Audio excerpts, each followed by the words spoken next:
مکے میں مقابلہ تھا کفار اور مشرکین سے، مدینے کو آئے تو یہاں مقابلہ ہوا یہود سے، اور اس کے ساتھ ایک اور جماعت کا اضافہ ہوا، وہ منافقین۔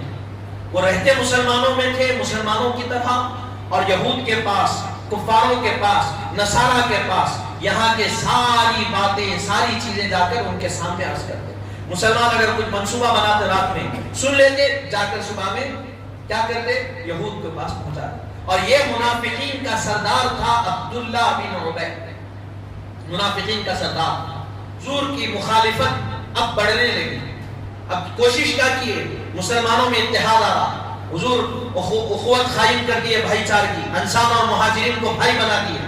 تو اب یہ عبداللہ بن عبی یہ کوشش کیا، انصاری جتنے تھے مدینے کے ان کے پاس گیا اور کہا کہ دیکھو تم یہ مہاجرین کو اپنا سہارا دیے، سب کچھ دیے، یہ تمہارے بلبوتے پر سب کچھ بنے، آج یہ تمہیں کو پیچھے چھوڑ کر، تمہیں کو نظر انداز کر کے آگے بڑھتے جا رہے ہیں، تم ان کو سہارا مت دو، تم ان سے رک جاؤ۔ یعنی اختلاف پیدا کرنے کی کوشش کرنا، انتشار ڈالنا، پھوٹ پیدا کرنا، یہ کوشش کرتا رہا۔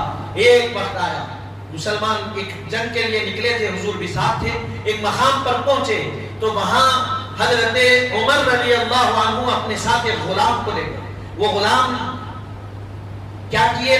کنویں کے پاس پانی سیندنے کے لیے گئے، پانی سیندے، اور اس لیے کہ حضرت عمر کی سواری کو پانی پلایا جائے۔ جب وہ پانی نکالے تو وہاں پر یہ عبداللہ بن عبی تھا، مسلمانوں کی شکل میں یہ رہتے تھے، تو اس نے مہاجرین اور انصار کو لڑوا دیا، اور لڑائی یہاں تک گئی کہ تلواریں نکل گئی ایک دوسرے کے خلاف، آواز اتنی بلند۔ حضور کو جب اطلاع ملی، حضور آوازیں سنے تو نکل کر آئے اور کہا کہ یہ کیا تم زمانے جاہلیت کی طرح لڑ رہے؟ جیسے حضور آئے وہ جو غصہ عروج پر تھا پورا تھم گیا، پوری ٹھنڈک پیدا ہو گئی، اور جیسا یہ یعنی گولڈن چانس تھا منافقین کے لیے دونوں گروہ کو لڑانا، لیکن جیسے حضور آ گئے ان کا غصہ سب ختم ہو گیا، حضور کو دیکھ لیے سب پھینک دیے، ایک دوسرے سے گلے مل لیے، خاموش ہو گئے۔ تو اب منافقین عبداللہ بن عبی کو تانا دینے لگے، تو کیا کر سکتا؟ تو کچھ نہیں کر سکتا، تو یہ اتنا اچھا موقع تھا مسلمانوں کو لڑانے کا، تو نہیں لڑا سکا۔